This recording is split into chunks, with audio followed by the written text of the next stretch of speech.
We have our speaker for the evening with us today. Hi Archana, how are you? I'm good. Thank you. So I'll just introduce you formally a bit and then you can start. Is that okay? Perfect. Okay.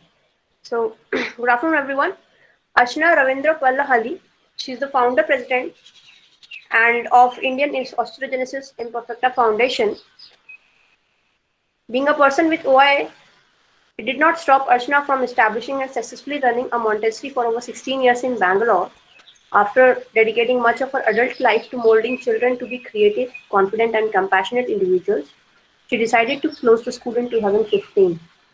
She realized that having OI did not stop her from leading an independent and fulfilling life, and if she could do it, many more could do it too. And that is the vision behind her starting of an NGO, including helping the people with OI. With this context, she has set out to establish the Indian Osteogenesis Imperfecta Foundation. It is in Bangalore, and the core goal of IOIF is to empower individuals with OI to lead a life of positive contribution to the community and to make them believe that they are also part of our mainstream society and they can also lead a life as well as others can. Thank you, Archana, for joining us today. I'm really happy to have you and I'm extremely grateful that you have decided to share your time with us today. Thank The stage is yours, and in between, if you want to interact with students or students want to ask the questions, I mean, whichever way it's comfortable for you, if in between questioning or at the end of the session, we will be happy to abide by anything that is convenient for you. So you may start now. Thank you. Thank you. So, good afternoon, everyone. Thank you, Yashoda, for that very beautiful introduction about me. I feel extremely honored and privileged to be talking to you all today, and I'm so grateful for this opportunity provided.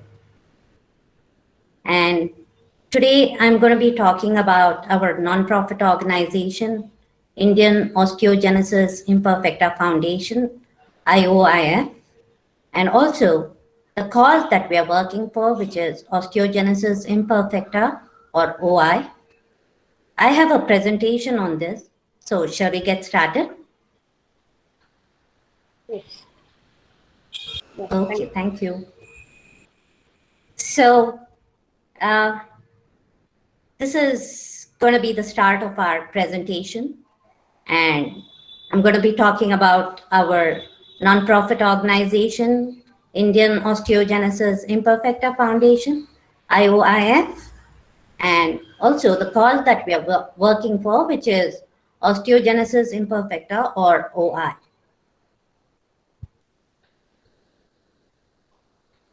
I'm sure you all enjoy your childhood memories, isn't it? Climbing trees with your friends, jumping into water puddles, building sandcastles, riding piggyback, swimming, blowing bubbles, birthday parties, and playing outdoors with your friends. I'm sure you would have definitely done one or more of these in your childhood years, isn't it? Reminiscing childhood years brings a smile on the face. Perhaps childhood is one of the best phases of life. How I wish we can all relive those beautiful years once again. Now let's meet them.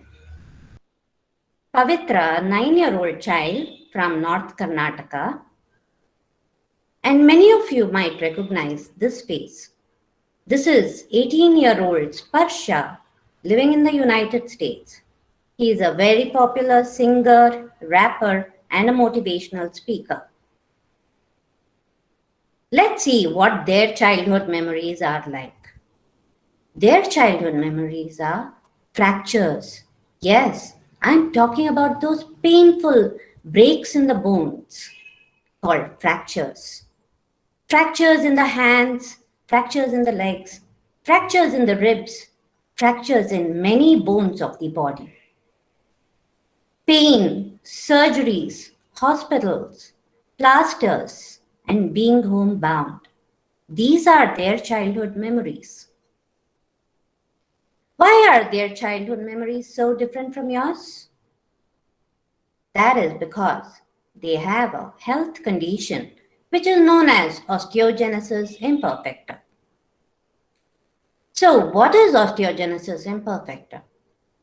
Osteogenesis imperfecta is a rare genetic disorder. It is commonly known as OI. So, in the rest of my talk, if you keep hearing me say OI, it means that I'm referring to osteogenesis imperfecta. It is also known by the names brittle bone disease or glass bone disease. The main symptom of OI is brittle bones that leads to repeated fractures even while doing normal daily things. Fractures can happen while standing, fractures can happen while walking, fractures can happen while sneezing and coughing, or even while clapping hands. Isn't that so scary? If a parent has OI, then there's a 50% chance that their child can genetically inherit OI from the parent. Otherwise, it happens due to a spontaneous gene mutation in families where there is no history of the disease. The degree in which it affects individuals varies. It can be from mild to severe, which is classified as different types. Milder the form, fewer the fractures. So, someone with type 1 OI is said to have a mild type of OI. That person may just have a few fractures in his or her lifetime, whereas a baby born with type 2 OI is said to have a lethal type of OI. The baby may not even survive for long after birth. Do you know that there can be babies which would have had fractures even while being in the mother's womb? Yes, it can be that severe. Type 3 is moderate and type 4 is moderately mild. So it goes on. Type 5, type 6, type 7. There are several types depending upon the severity and also on the gene mutation. So people with OI are given the nickname as glass doll because they are as fragile as glass doll and also require pretty much the same kind of care. So, what are the challenges of having a rare disease like OI? Like all other rare genetic disorders, there is no cure for OI. There is a lack of awareness among the public and most often with doctors too. That's surprising, isn't it? This can lead to a delay in diagnosis and lack of proper medical treatment. Due to lack of awareness, there can also be a lack of empathy. Empathy is when you put yourself in someone else's shoes and feel for them. It's so difficult for one to put themselves in the place of a person with OI and to even imagine the kind of pain that they go through on a day-to-day basis or the kind of limitations that they experience in their lifetime. OI is a rare genetic condition that can lead to frequent debilitating bone fractures. Parents of children with OI face many unique challenges in providing care, which may include limited access to information about the condition. They go through feelings of distress and experience social isolation. This means they have an absence of relationship with their close circle of family members and friends, both on an individual level as well as in society at large. People with OI are considered as a bane to society in families where there is less education. They feel that they are the only ones in this situation because when they compare themselves with others in their close circle of family and friends, no one seems to be breaking their bones like probably their child is breaking, even while doing normal daily things. So they think they are the only ones in this situation, and they tend to withdraw themselves from society and go through feelings of social isolation. OI is a rare condition where it approximately affects 1 in 10,000 or 1 in 15,000. So it becomes difficult to network with someone else who is having the same condition. But by networking, they can find out what is the medical treatment that the other person with OI is getting, or what is the kind of care that the family is able to give. When they network, they can share this knowledge and experience of how to take care and also about the medical treatment. So, but still it's difficult to network due to it being a rare condition.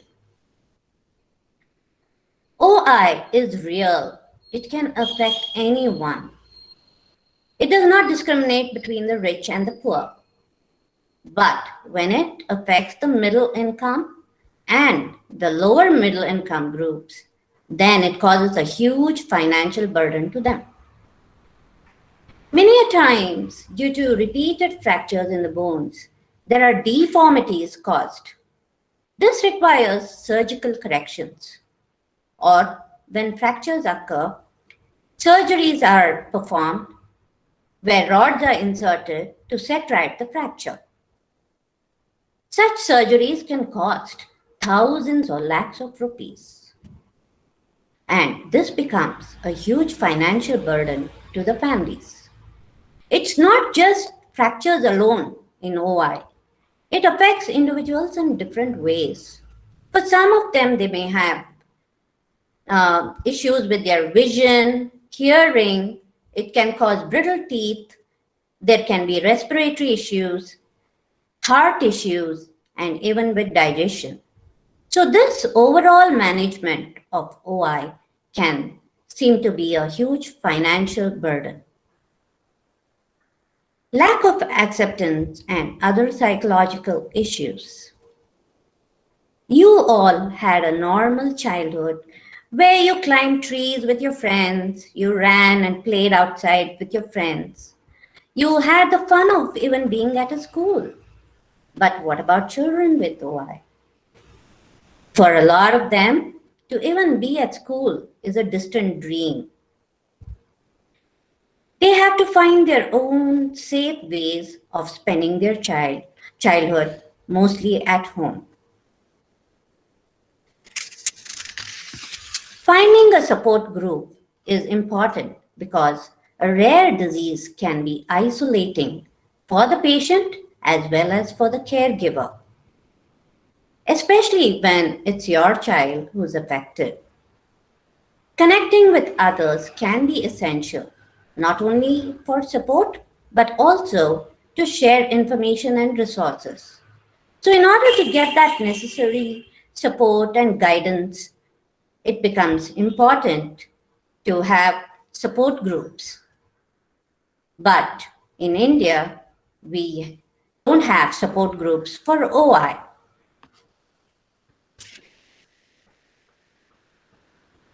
Due to all these challenges that I just mentioned, there are some gaps in the current care for OI, both in the national level as well as in the state level. So let me tell you what are those gaps in the national level. We don't have a proper rare disease policy in favor of the rare disease patients. When I say rare disease, it means I'm also including OI in that because even OI is a rare disease.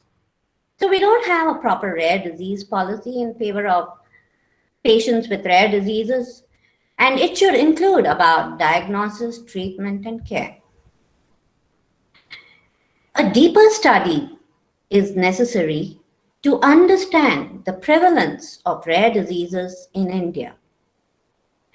A holistic approach, which includes efficient leadership, financial aid, and awareness at the national level, is essential to implement the rare disease policy and strategies to combat the current and future challenges in the country.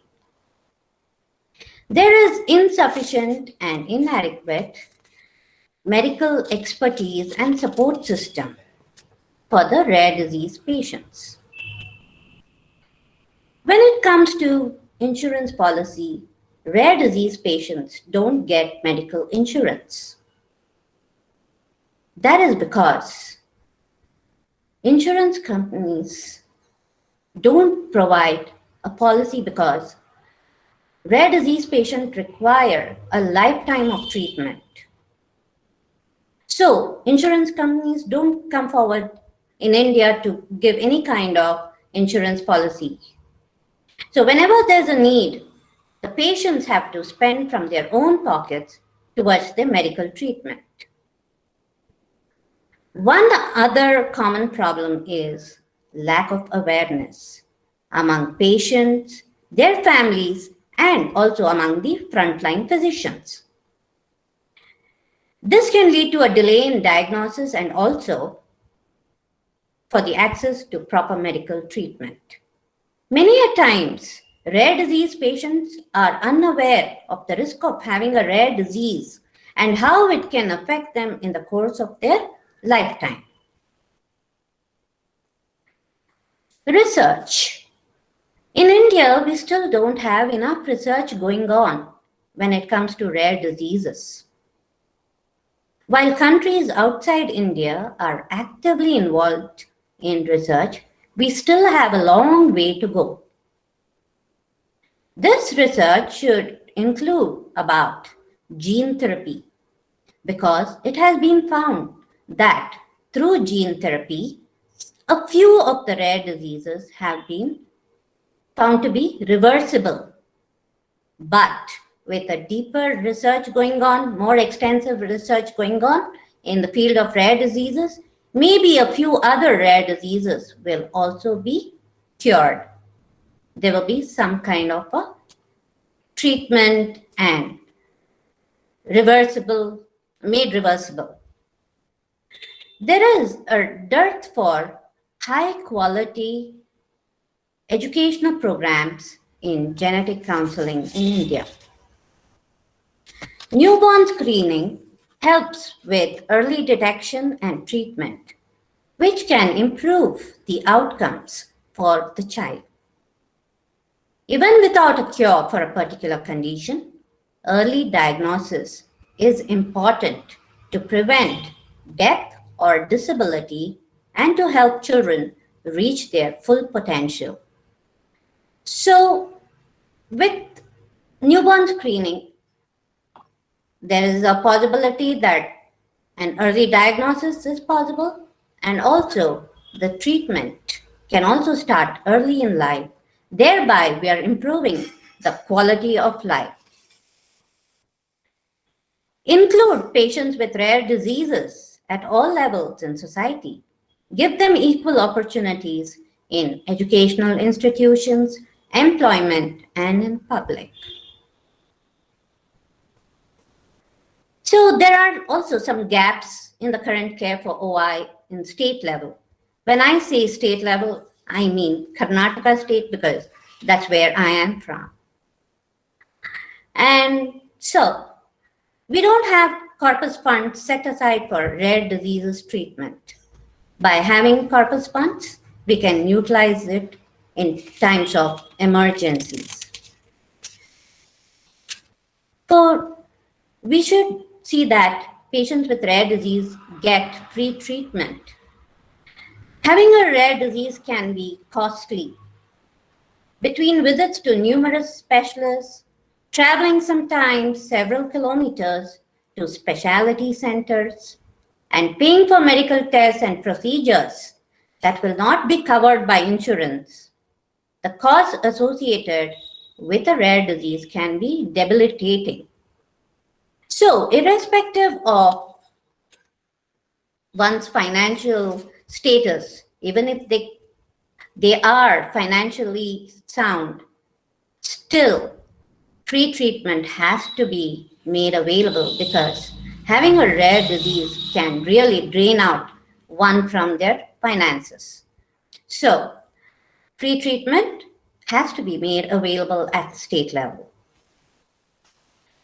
State government needs to wholeheartedly support central government's guidance on rare disease policy, budget, etc., and they need to work in alignment.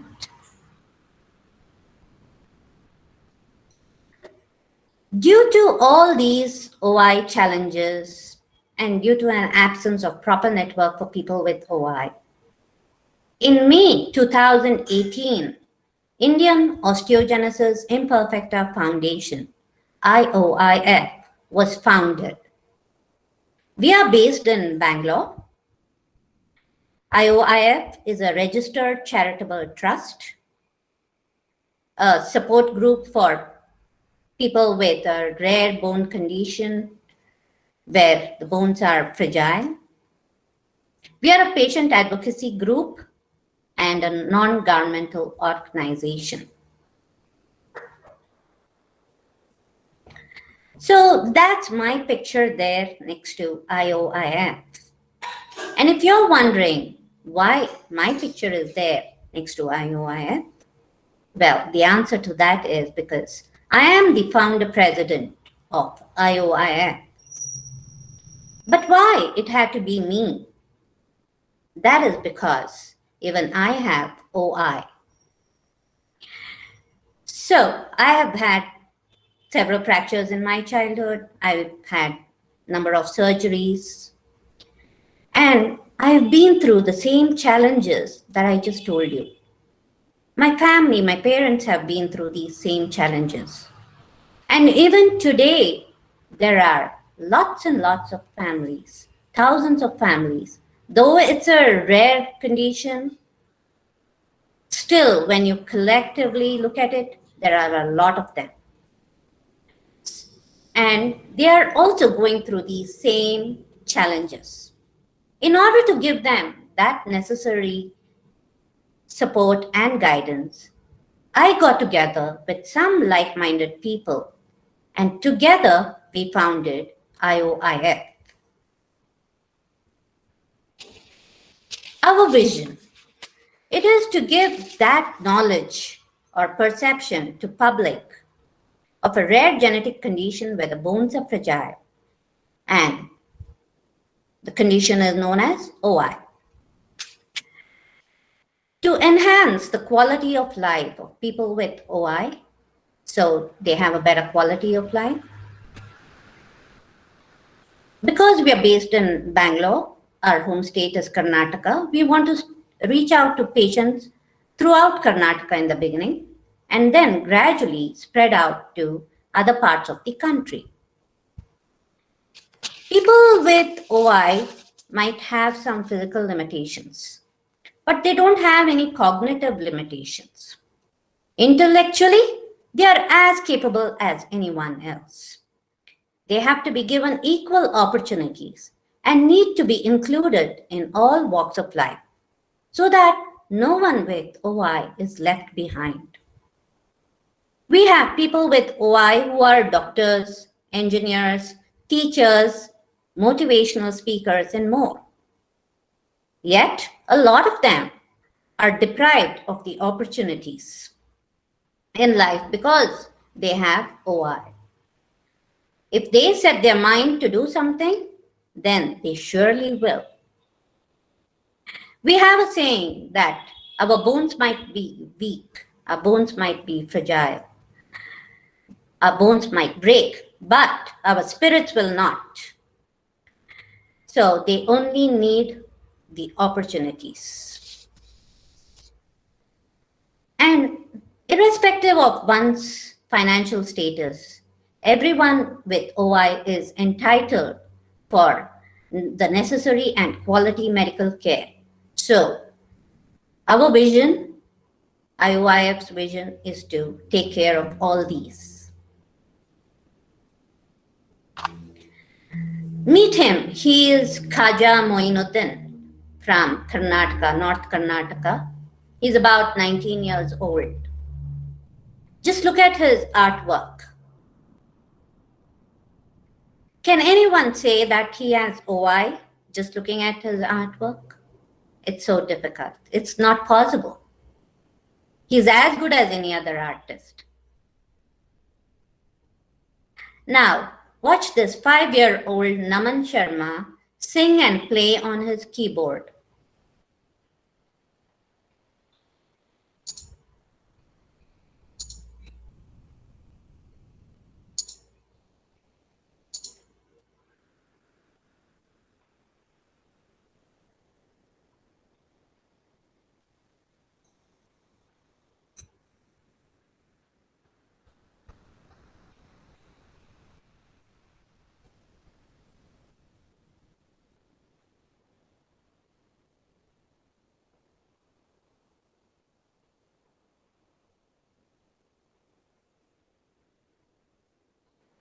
Archana, volume is not coming up, I think. Volume is not coming. Sorry. Shall I play that again? Yeah, let's just see. Okay. See the volume button also on the YouTube. So shall I continue? Yes, of course. Okay. So isn't he so adorable, Naman? Like him, there are many other children. Can anyone who is as adorable as Naman and as talented as him and like Khaja Moinuddin, they should not be defined by their condition, but they should all be given equal opportunities. Archana, Sorry? Shall I go ahead?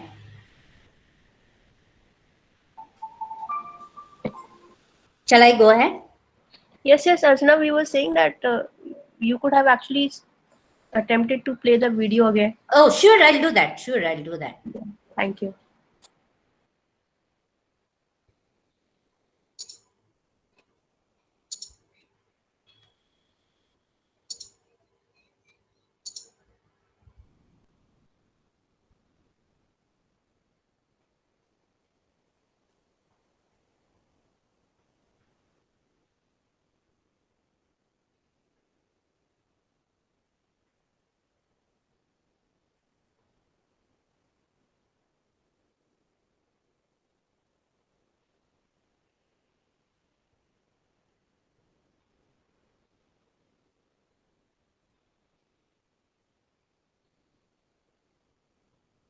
Was that better now?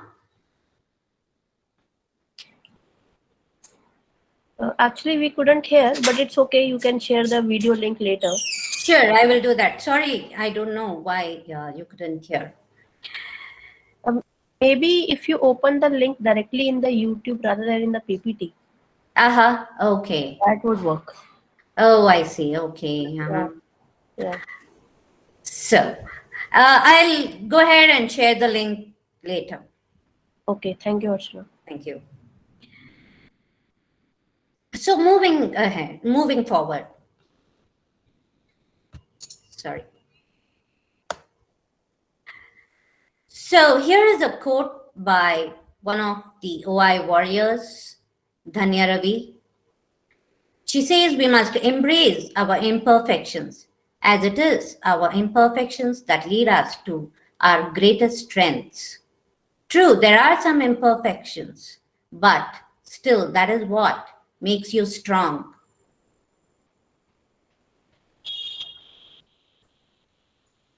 Now, I would like to talk to you about our organization, IOIF. I'd like to tell you about some of the challenges that we face in our organization. An organization, whether it's for profit or non-profit, whatever,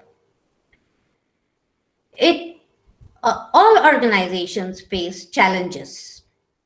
Likewise, we face challenges in IOIF. These challenges are not meant to demotivate us. We need these challenges to help us to grow as an organization. We love our challenges. And these challenges help us to grow as an organization and to come up with solutions. So I'd like to tell you about some of the challenges that we face and how we overcome them. First thing, it has been difficult for us to spread the word about IOIF in India. India, being such a vast country with such dense population and with limited resources, including literacy, fist-tight economy, it has been quite challenging for us to spread the word about the organization. When the word spreads about the organization, then people will automatically start contacting us. People with OI and their families will start contacting us. And we will get to know what is the kind of support they need and start giving that kind of help. And also, when they reach out to us, people with OI are added into our registry. And this data is important to us to understand the prevalence of OI in India, because no such study has been made so far. So we will understand the prevalence of OI in India and utilize that data for research purpose. Along with this, we have 4 other major challenges, which I would like to talk to you in detail. One is lack of funds, 2, inadequate strategic planning, 3, absence of networking, and 4, lack of volunteerism or social work among youth. I'll take up each of these challenges and tell you the solution, how we work around them. So, lack of funds. For an organization like IOIF, one of the important things is to have our projects. Once a project has been done, we need to keep in touch with our beneficiaries to understand what is the progress that is happening. Supposing we have funded for a child surgery, we need to get in touch with that family after the surgery to understand if the child is making any progress. Whether the child is now able to stand, whether the child is able to take a few steps, whether the number of fractures have reduced. So we need to understand the progress. Once we understand that progress is happening through our work, we need to reach out to more individuals and also the community, the OI community. For our work to happen, we need funds. Many a times we have donors who on their own fund our projects, our work continues. But it gets challenging when we have to look out for appropriate donors. At times, we have donors who are continuously funding our activities. It can be individual donors, it can be an organization. But we'll not know why. They may suddenly stop funding us or withdraw their funding and start funding somewhere else. The reason for that is maybe they see a better potential in some other organization, or they can be some burning issue. Like for example, now most of the donors are funding for COVID relief activities. There can be other issues like earthquake, floods. When such things happen, donors will start funding for the relief activities, and our activities begin to suffer. Our projects will not have enough funds. And funds are not only required for projects, but it is also necessary for our operational costs to keep the organization going, to take care of the expenses. One other thing is in IOIF, we still haven't got ATG certification. You might know that when donors want to donate for a particular organization, they ask if they can get a ATG receipt. That will help them, help the donors for getting tax exemption. But in IOIF, we still haven't got ATG certification. Due to that, at times, we miss out on getting our funds. So what is the solution for lack of funds? How do we work around this?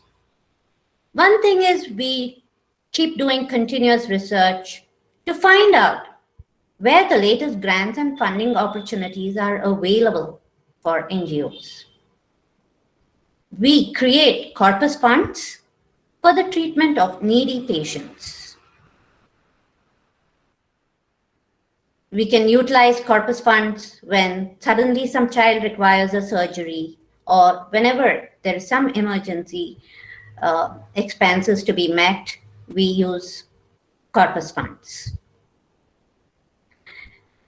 If we are getting funds, we cannot just sit back and say, yes, we are receiving funds. There is a donor who's been supporting, who's been giving the funds, so let's sit back and relax. No, that will not lead to the success of the organization. We have to keep looking for new donors. We have to keep getting funds so that more and more projects can be taken and more people will be benefited from our work. We need to create well-crafted proposals. When we reach out to some potential donors, by having a well-crafted proposal, when we approach them, they may get motivated to donate. For example, if we go to a donor, a potential donor, and say, a child has not been attending school because of mobility issues. He is very smart in the brain. He can think very well. He is a very bright child. But because of his physical limitations, he is not able to go to school. So, by giving him a wheelchair, he will be able to go to school. One wheelchair costs 5,000 rupees. Like him, there are 5 other children. Would you like to see that all these 5 children attend school? And this is the amount that is required for getting them wheelchairs so they can all start going to school. So when we tell the donors the impact of their donations that they may get motivated. Also, we can tell them by the end of 2021, we want to see that there are at least 15 children who start going to school again. So they need wheelchairs. Will you be able to support for one child, 5 children, or 10 children, or 15 children? So it's up to the donor. He can make a difference either by giving for one wheelchair or more than that. And we are very soon applying for ATG certification. We had to wait for a certain number of years after the organization is registered and we can apply. So now that we've passed that few years, we are now ready for applying for ATG, and hopefully we will get it in some time, and that should ease out on getting donations from the donors. Inadequate strategic planning. So This is another challenge. It is basically the trustees or the board of directors of an organization who take part in making certain decisions for the trust, for the organization. And when we start having our discussions about what kind of activities we need to do, many a times it so happens that we just get carried away. We also have certain core goals which are set by us at the beginning when the organization is founded. Out of that, creating a database of patients, and as I told you that it's not possible for patients with OI to get medical insurance in India, we wanted to come up with certain ideas where they will get the benefit of medical insurance. So these were a few of our core goals.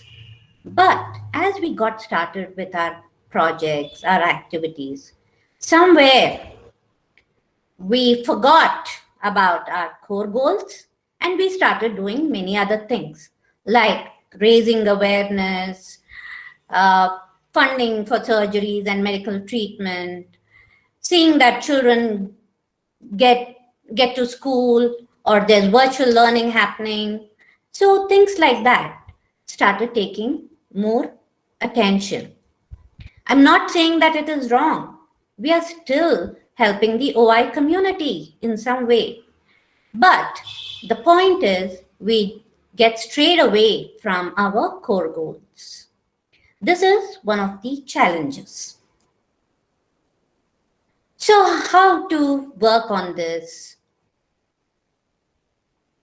The thing is we have to keep coaching ourselves, keep getting trained every now and then, attend workshops, listen to the experts in this field, and understand how to do proper strategic planning.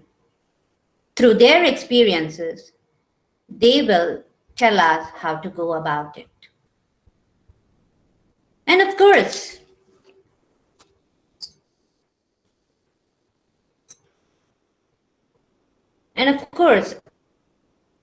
these are the best teachers. So it will help us to learn from the mistakes that we make or where we need to focus on, and we learn from that and learn to overcome this challenge and make proper planning for the organization and its activities. The challenge of absence of networking. NGOs find networking with other NGOs. For some reason, they think it's a competition. By networking, they think there's some competition in that. And sometimes they think it'll cause a threat to them in getting funds or applying for grants. But the solution is collaboration. We have to collaborate with other organizations. In 2019, IOIF collaborated with ORDI, Organization for Rare Diseases India, in one of our awareness drives. So we wanted to raise awareness about OI, and both the organizations got together and had this awareness drive. And I must tell you, the impact was better. It was such a successful event. I don't think we could have kind of done that alone, but collaboration helped us to such a great extent. We have to partner with other NGOs to learn from them.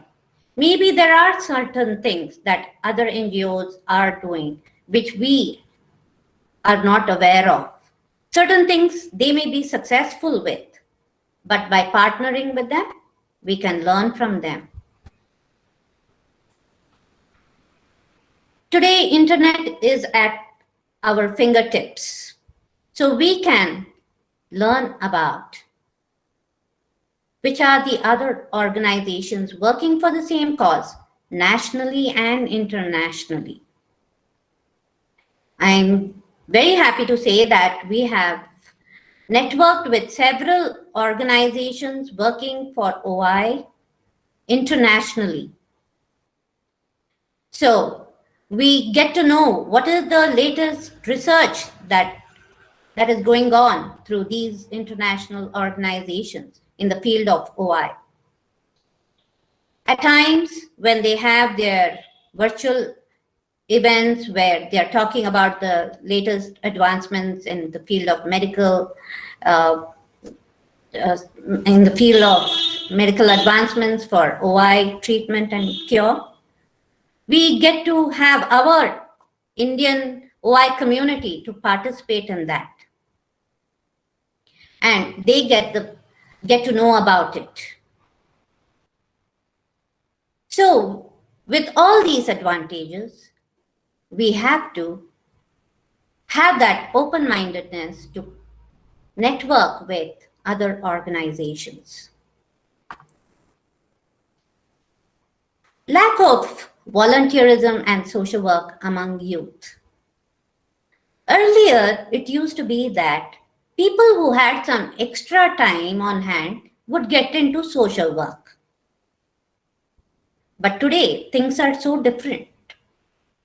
There are formal trainings and courses being offered in social work, and people are choosing to get into those courses and get formally trained and to work in NGOs. But NGOs work in the grassroots levels. That is where the actual support is needed. But unfortunately, volunteers and social workers don't want to get to that grassroots levels.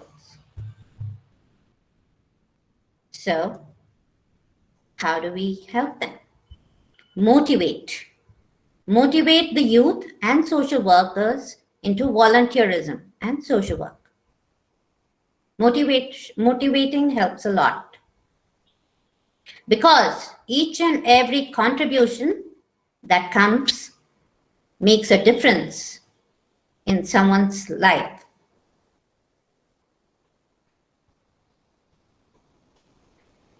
So there are a few other challenges which I would like to just touch upon. Finding board members or trustees for IOIF. We still need board members and trustees, but we just can't include anyone. The reason is they should have some awareness about OI. They should have empathy for the OI, for those affected with OI and for the OI community. And also they should be able to dedicate some amount of their time for the cause. We are unable to afford paid staff as office administrators. So because of our challenges with funds, we are unable to employ people to take care of the office administration as yet. So that is why most of this work is taken care by the active trustees. But at times it can get a little overwhelming. But still, we are trying to cope up with it. And government keeps changing its policies from time to time for NGOs. That is because earlier there have been some NGOs which have taken people for a ride. NGOs which have misguided people and misused public funds. So in order to maintain that transparency and to see that everything goes in the right way, government keeps changing policies for NGOs. But it gets a little difficult at times for us to keep ourselves updated with these changing government policies. So these are some of our challenges. And of course, the current challenge, which the whole world is going through at this moment, is coping with the impacts of COVID-19. Especially NGOs have been largely affected with this. The COVID-19 pandemic has impacted all aspects of NGO work, right from running programs, planning finances, coordinating staff, and collaborating with partners and stakeholders. Today, it has become so challenging for us to reach out in person to our beneficiaries, to reach out to the potential donors, to have on-ground activities to raise awareness. In fact, it was, and it is still a challenge to keep ourselves updated with even the use of technology. Because now that everything happens in a virtual platform, it was difficult in the beginning. And many a times we still face that challenge. But as they say, every cloud has a silver lining. This challenging phase has paved way for new opportunities. We have been forced to redesign our activities. Our work has not stopped. We are continuing to do something good for the OI community in India. So our work has not stopped. But to redesign and to start working in a different way, that is something new, and we have also adopted this.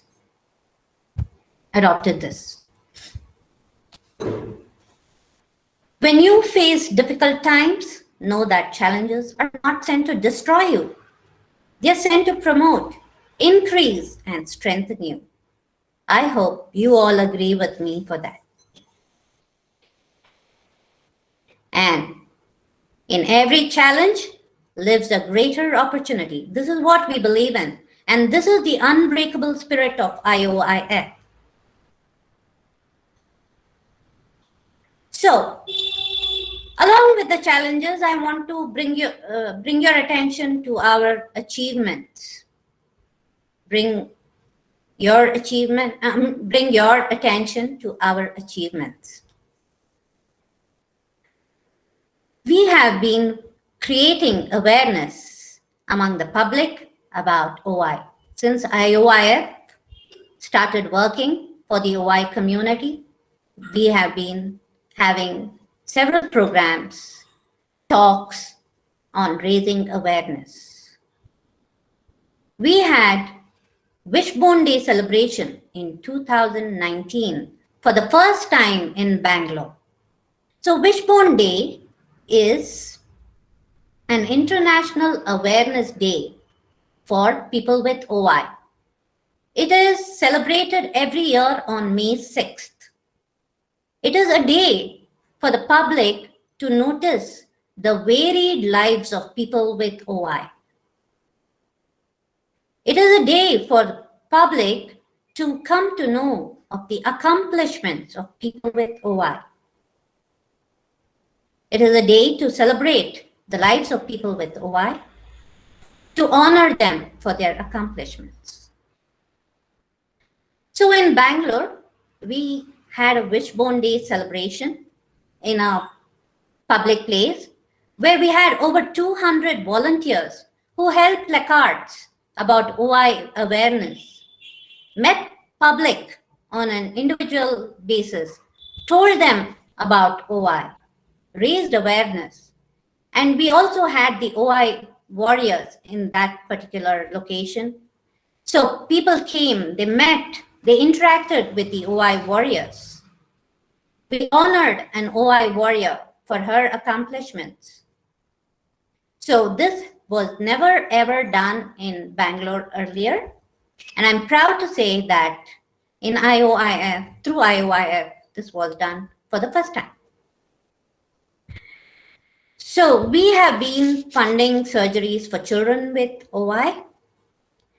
And we have helped especially children who are from farmers' families, daily wage laborers, tempo drivers, and car mechanics. So we have given them the funding for their children's surgeries. No one can state the importance of being mobile and independent.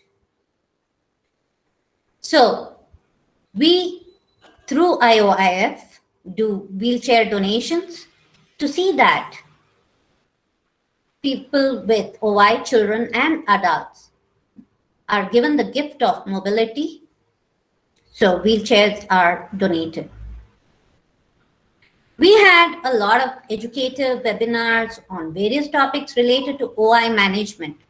This was particularly done since the COVID time started.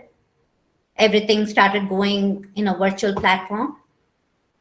And if we were to have the same thing, as an event in Bangalore, I'm sure we would have just had a few participants. But because this was in a virtual platform, people across India joined for this and they were benefited. We had educative webinars on topics like nutrition for OI, physiotherapy, dental and hearing issues for OI, yoga for OI, and many other important topics related to OI management. People with OI, as I told you, there is no cure, but then there is treatment. Every once in 6 months, children are given an injection, which helps in strengthening their bones. It's called as pamidronate or bisphosphonates. Pamidronate or bisphosphonates. So this injection is quite expensive if people have to buy on their own. So through IOIF, we have been sponsoring this. Children from needy families, they get it for free in one of the hospitals in Bangalore. And I'm very proud to say that IOIF has been recognized for the good work that we are doing by international organization in Europe called OIFE, OI Federation of Europe. So in October 2020, they added us on their own. They contacted us and they added us as their associate members. So this gives us the global recognition. Today, when there are a number of organizations across the globe which are listed as organizations that are working for the OI community, we are very happy and pleased that even IOIF is there. Even IOIF name is there. So people across the globe get to know that IOIF is an organization which is working for the benefit of the OI community in India. We were also featured in OIFE's news magazine in October 2020.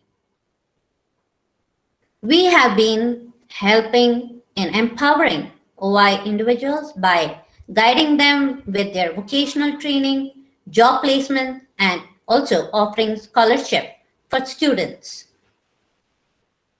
Many a times we get requests for volunteer support from families where there are OI individuals. So in such cases, we provide volunteer support and cater to their individual needs. Along with all this, a lot more has been contributed by IOIF in various domains towards the empowerment of the OI community in India. So now I'm going to be talking about social entrepreneurship and about volunteerism and how you can all volunteer with IOIF. So the next few minutes will be spent on that. So who is an entrepreneur? I want to start from there. An entrepreneur is one who organizes and manages any enterprise, especially a business, and one who is resourceful, energetic, innovative, and optimistic. So we call these entrepreneurs as traditional entrepreneurs. But today we're going to find out or know a little more about social entrepreneurs and social entrepreneurship. A social entrepreneur is one who has the potential to solve community-based problems through their initiatives. In a lighter sense, they are called as crazy idealists. While cynics claim that the world's problems are not solvable, social entrepreneurs demonstrate the opposite. They have just one goal to work on, and that is to help improve the lives of the poor and the disadvantaged people.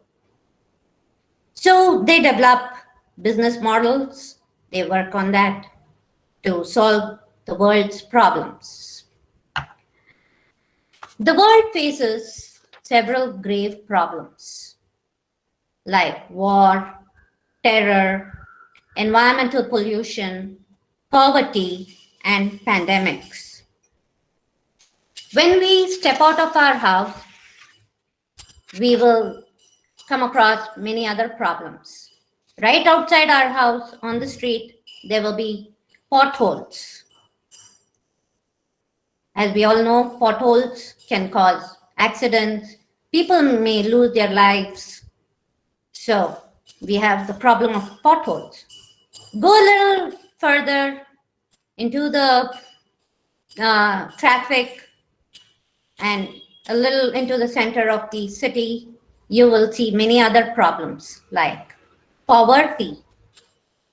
You will see people on the roadside who don't have food to eat, they don't have proper clothing, they don't have shelter, they don't have money.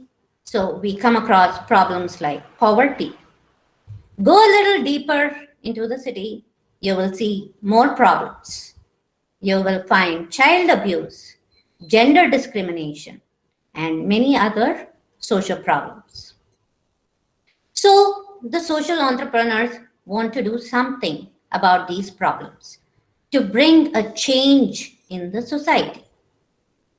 For that, they take eminent practical approaches to achieve measurable results.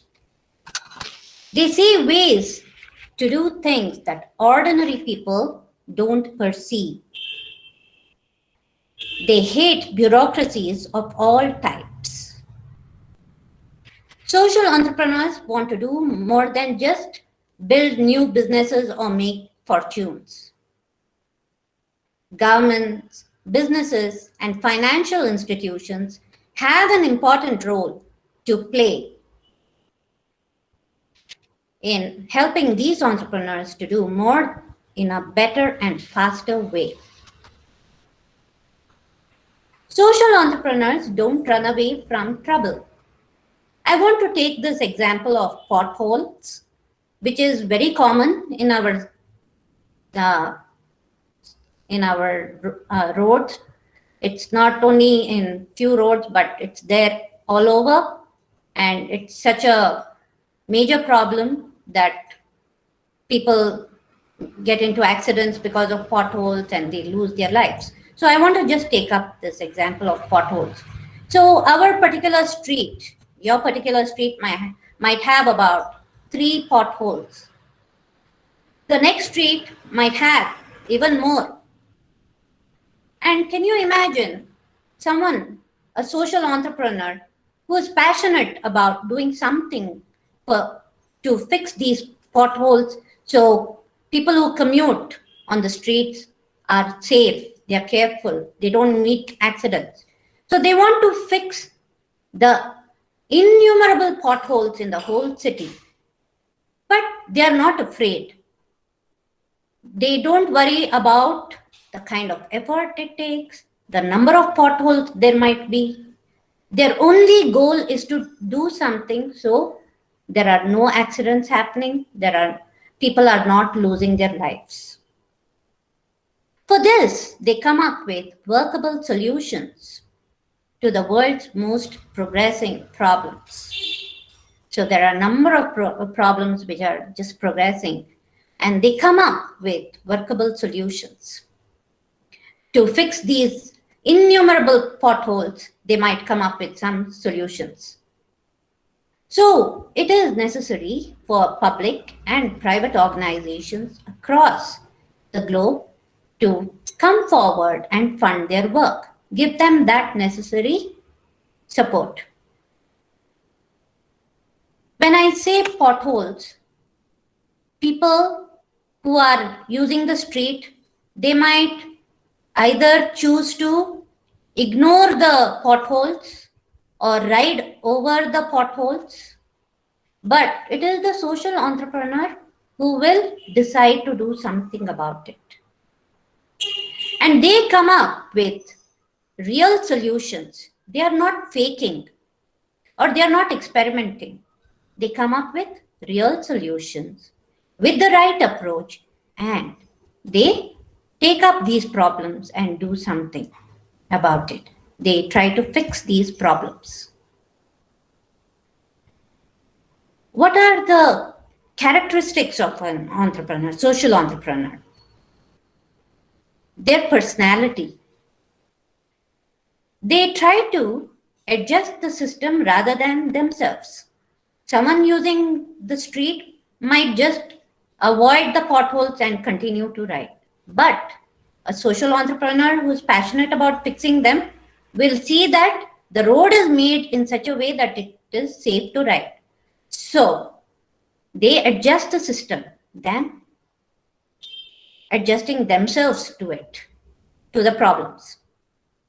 They don't accept status quo. For them, there's nothing like status quo. They are willing to do anything. They go, while they are on the streets, they may see homeless people, people who haven't had a bath for months, people who haven't had haircut, people who are in rags and probably may even carry a disease. But a social entrepreneur who is passionate about rehabilitating a homeless person may not even hesitate to lift that person and take that person to a shelter and rehabilitate. So they don't have anything that inhibits them, or they don't go by status quo. They are mostly driven by their passion. They turn major challenges into special opportunities and work selflessly with others to achieve their goals. Social entrepreneur organizations fall into three distinct business models. There are the leveraged nonprofits. These organizations don't work with the intention of making profits. For example, IOIF. We don't make any profits, but our only intention is to empower the OI community in India, to help the OI community. So we are the leveraged nonprofits. Then you have the hybrid nonprofits, which is a blend of both profit making as well as nonprofits. And the third type is social businesses. Social businesses are those which have the intention of making some kind of profit to achieve their social missions. You might have mostly come across some groups of people who come to you and say, if you buy these papads and pickle made by the destitute women, whatever money we get by selling this will go towards the upliftment of those destitute women. Similarly, you will have people selling greeting cards, bookmarks, calendars with the paintings of foot and mouth artists. They sell it at a price so that with whatever money profit that is made by selling them, that goes to for the artists, and the artists use it for their livelihood. So these are the social businesses. Through their good work and innovative methods, social entrepreneurs bravely show the way into the future.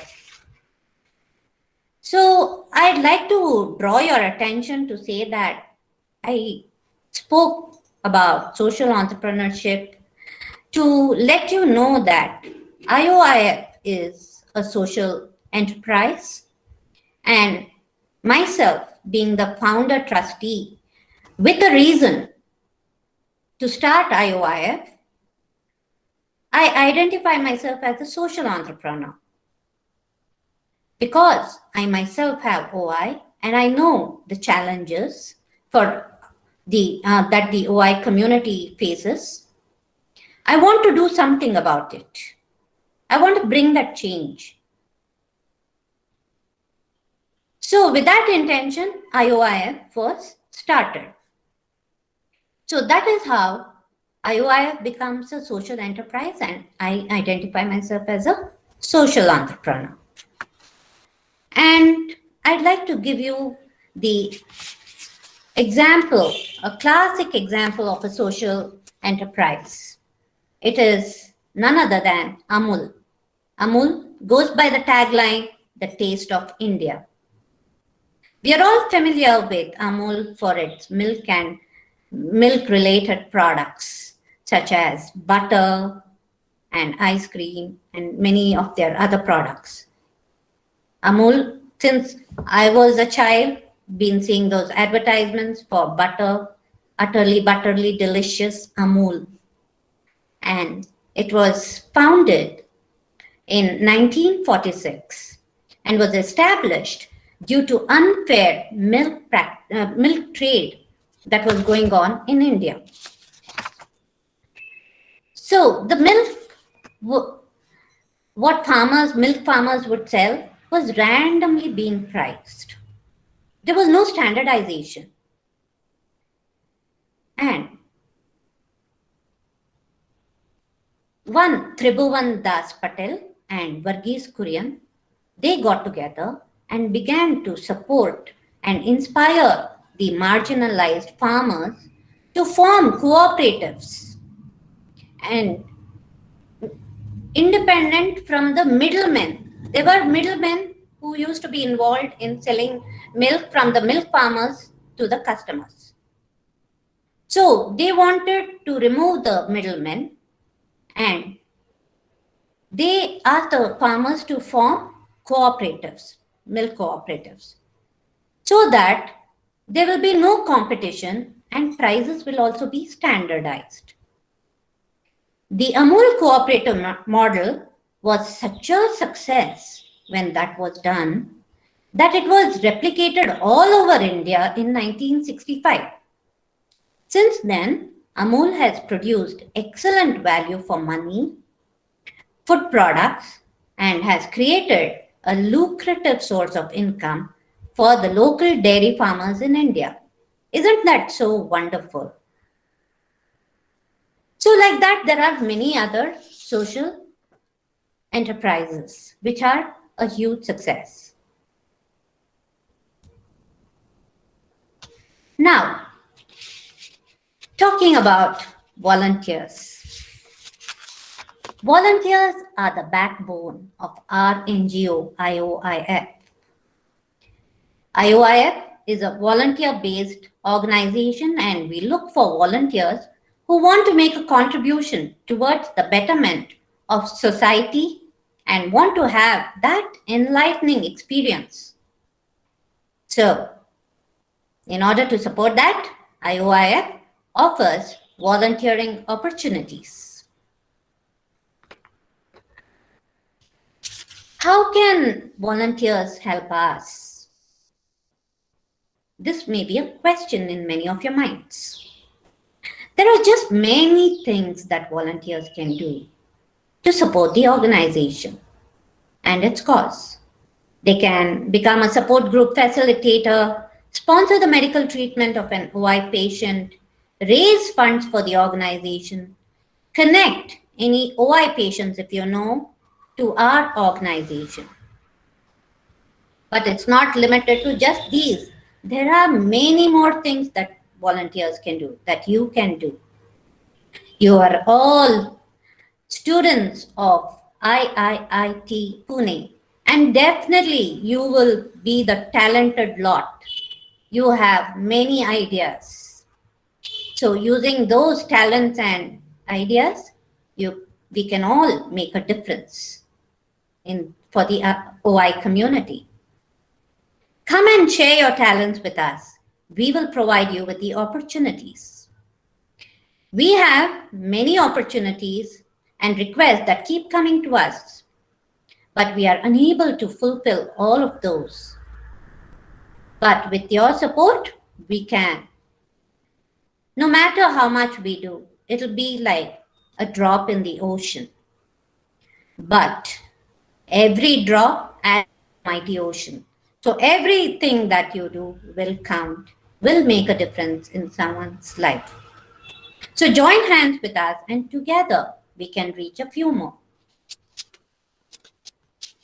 Volunteers do not necessarily have the time, they have the heart. We need volunteers. We need you.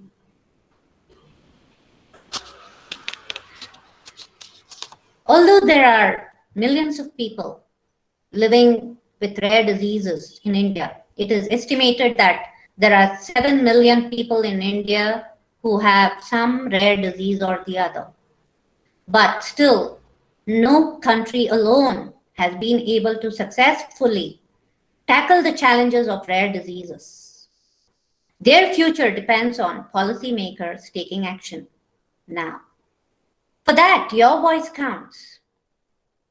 You have a role to play.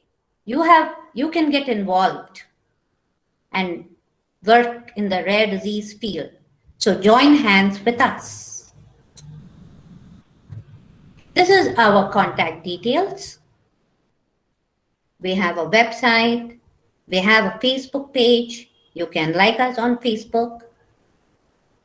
You can write to us, our email address, mobile number, and postal address.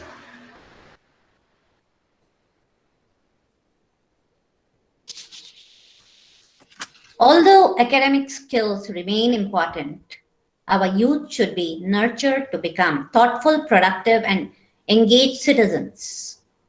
We welcome you to play a role in our community. Contribute and touch lives in whatever manner that you can.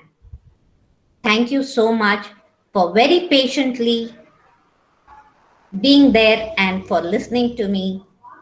Thank you. Thank you, Archana, for that quite informative and really relevant and meaningful talk. Thank you. Now I would request students, if they have any questions, you can either ask directly or you can post it on the chat.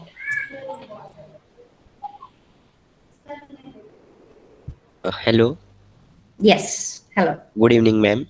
Ma'am, Good. first of all, I want to thanks a lot to you that just so that we are having all the things that we want as we see in our daily life, all the facilities, and there are some that having the facilities but they are unable to get benefits from them. So today I just get very thankful to you that we see a new way in this world, that how the things are some things are means very means struggling in the day to day life. Ma'am, I want to ask that there is a gene editing process in the foreign countries, and as Mm-hmm. this is a genetic disorder disease, so there Mm-hmm. may be the chances that that this gene editing can be helpful for this type of diseases for small children that are facing. Right. So thank you. That's a good question. And but still, we are in India, we still haven't been able to apply and adopt what research and the advancements that is going on in other countries. But it's like not all rare diseases which are genetic in nature can get the benefit of gene editing, and through gene therapy it can be improved, but most of the rare diseases are incurable. So basically nothing can be done about most of the rare diseases. Can this OI can be treated, ma'am, with this gene editing? No. So ideally, let me just explain what happens when someone gets OI, how it affects the bones. When OI happens due to spontaneous gene mutation, what happens is there is this collagen. Collagen is the building block of the bones.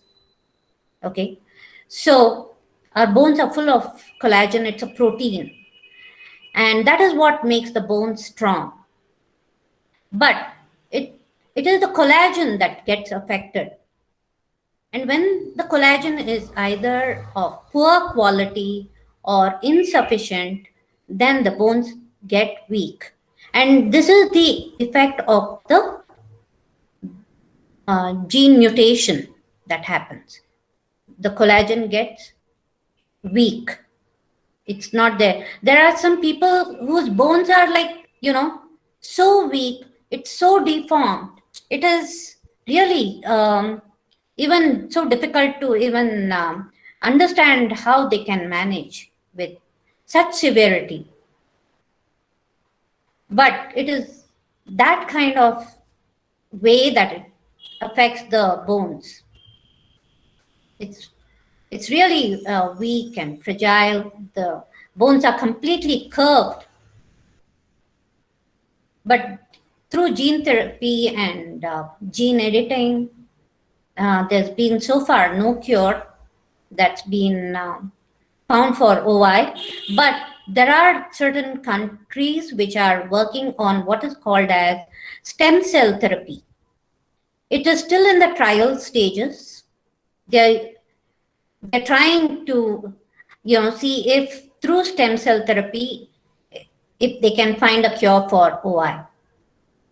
We don't know the outcomes of it still because it's still in trial stages.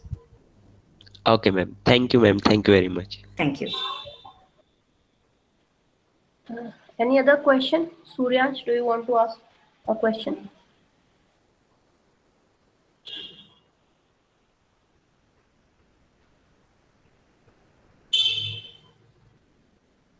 Archana, if you can look at the chat. Somehow, my mic was not on the chat. So, Okay, I had Suryansh, go ahead.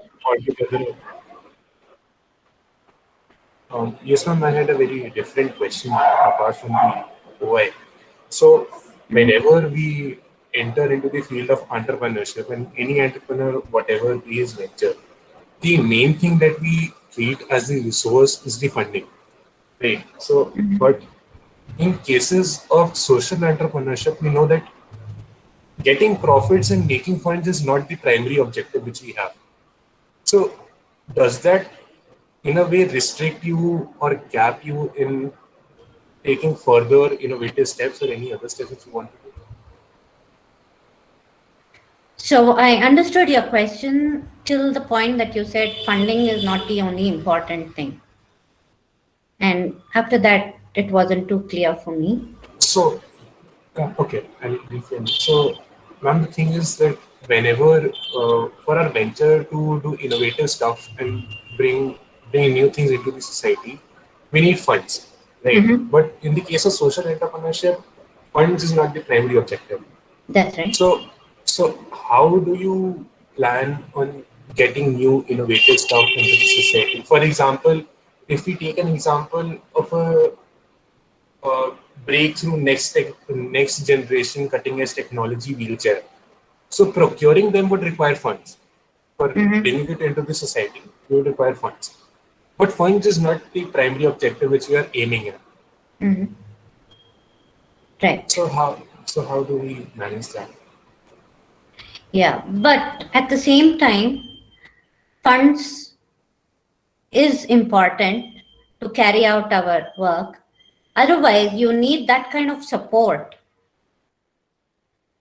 from, either government agencies or individuals who can give you that support to carry out whatever your project is about, whatever you want to work on for the social cause. So, but you would definitely, either you should have the resources or you should depend on others to help you. Okay, that's it. Thank you so much. Thank you. Did I answer that question? Yes, ma'am. Thank you. So maybe I was thinking is there any kind of a different altogether thing that we could do for the social entrepreneurship where the process of making the capital is much easier as compared to selling an individual handicraft stuff in that case of be it any orphanage or any social issue. So the only thing which the societies have for making up the capital is selling the stuff which they make. But isn't there any other alternative through which they could build up their capital much more faster and much more easier? There will definitely be ways where they can, certainly. But probably even I need to update myself more into it, make a more detailed study on that to find what other ways people can procure that kind of funding, or as you said, capital for supporting the cause that they are working. Right.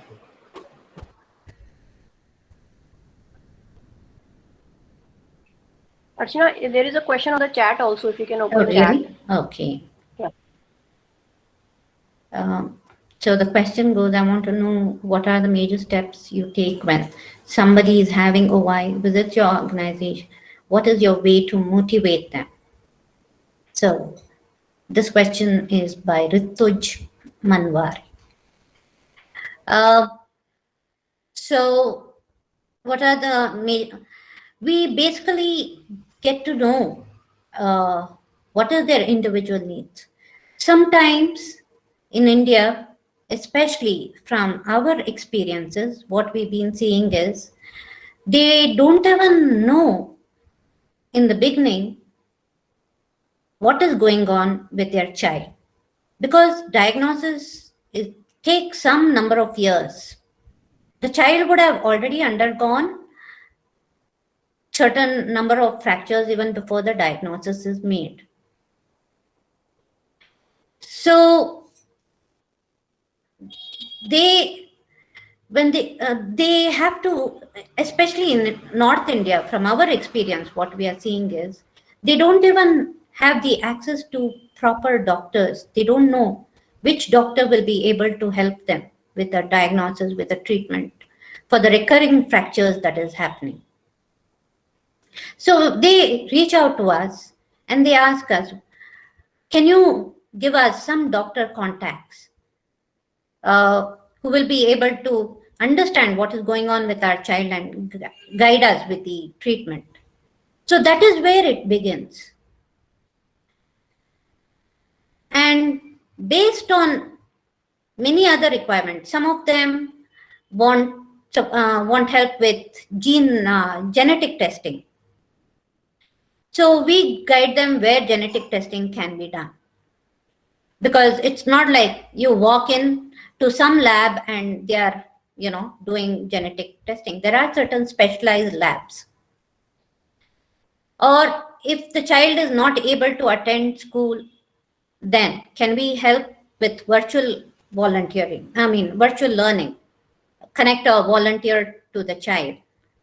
And so it's all about checking on their individual needs.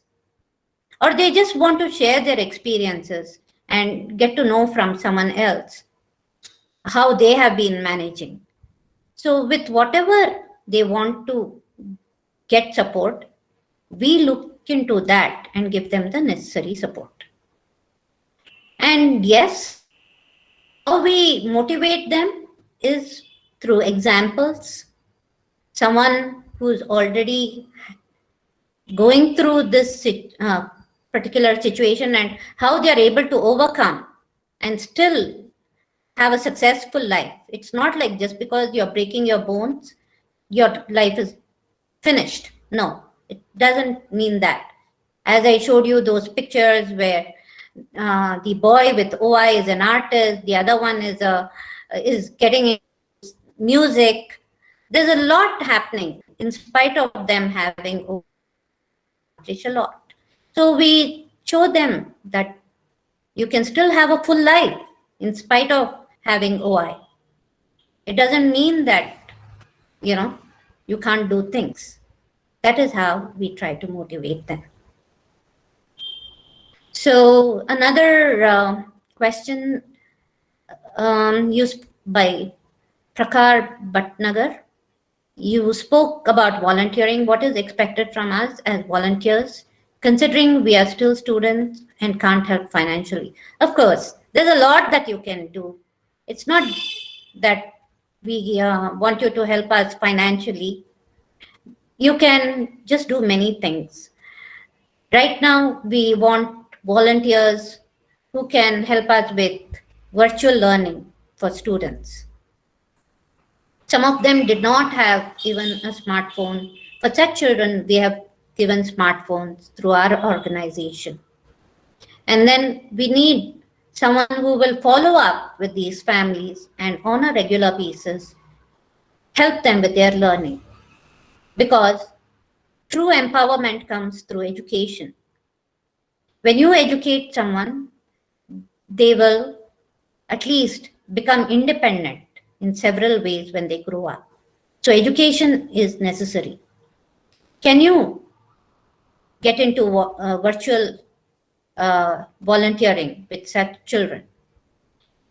And you can, of course, make videos. You can write in stories about OI warriors, interview their families.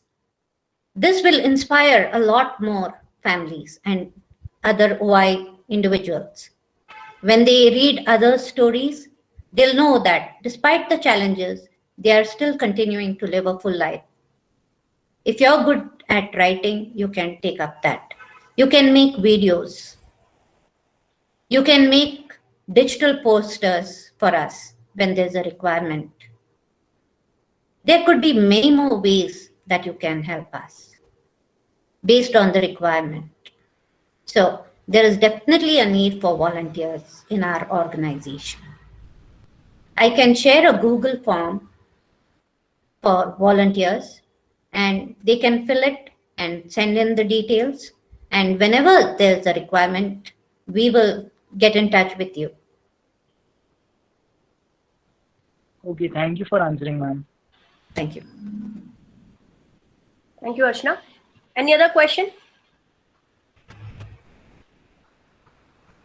Hello, yes, ma'am. One more question, ma'am. As in the polio that was almost been finished in our country, I want to ask that such type of OI, this can be more means people can be more aware by the advertisement that can come on the TV, because I never seen any advertisement regarding to this. And if such type of advertisement on the national TV came, then it will be means people get more and more aware about this, and there will be the chances that it can have less impact on the people after that. So I just want to know why such any type of such movement is not been taken till now. That's very true. But being a rare condition where it affects like approximately 1 in 10,000 and or 1 in 15,000,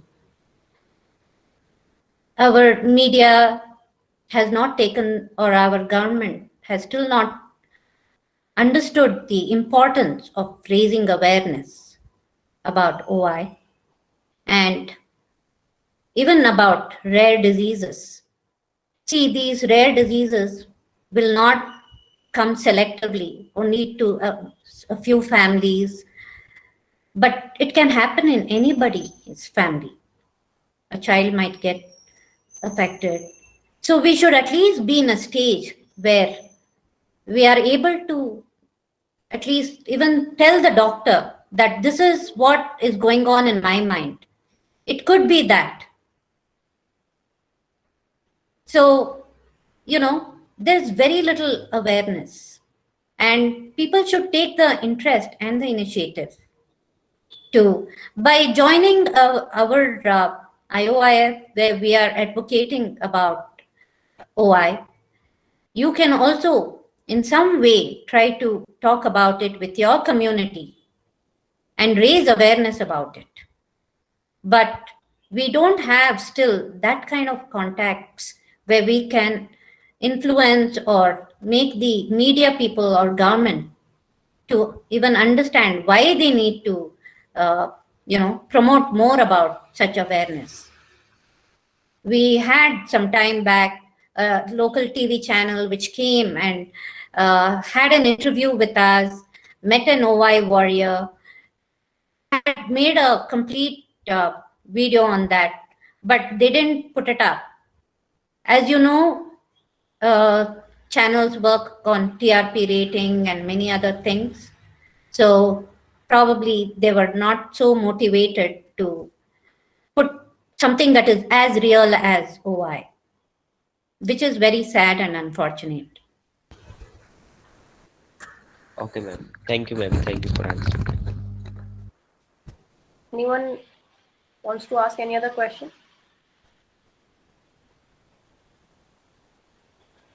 Archana, I would also like you to speak a bit about the importance of teamwork and networking in this entire journey. So if you can, throw some light on how networking helps in progress of the organization's vision and mission, and what role teamwork plays. And so it would be really nice of you.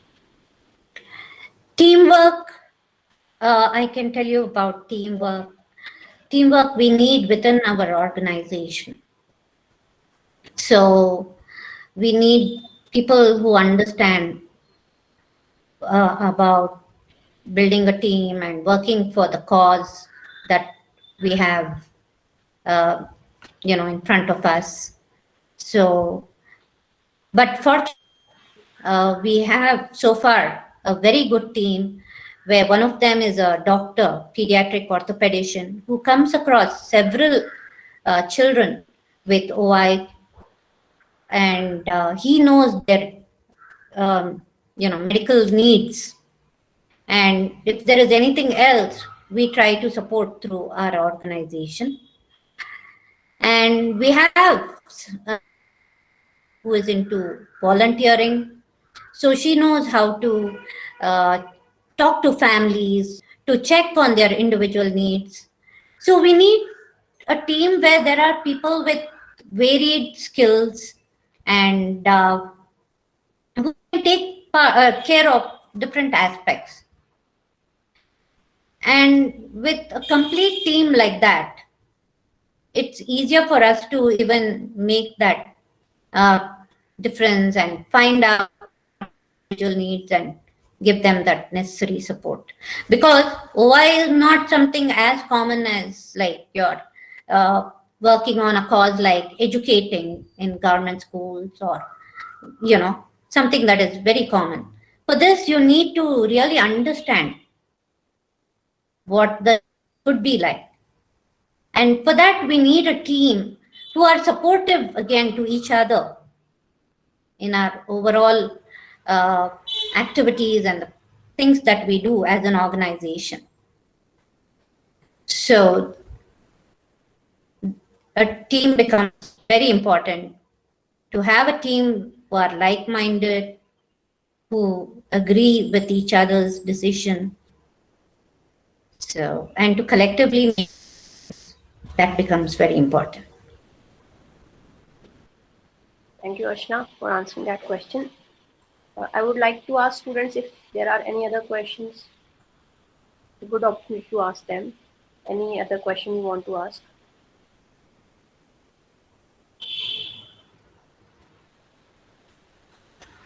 I think no, ma'am.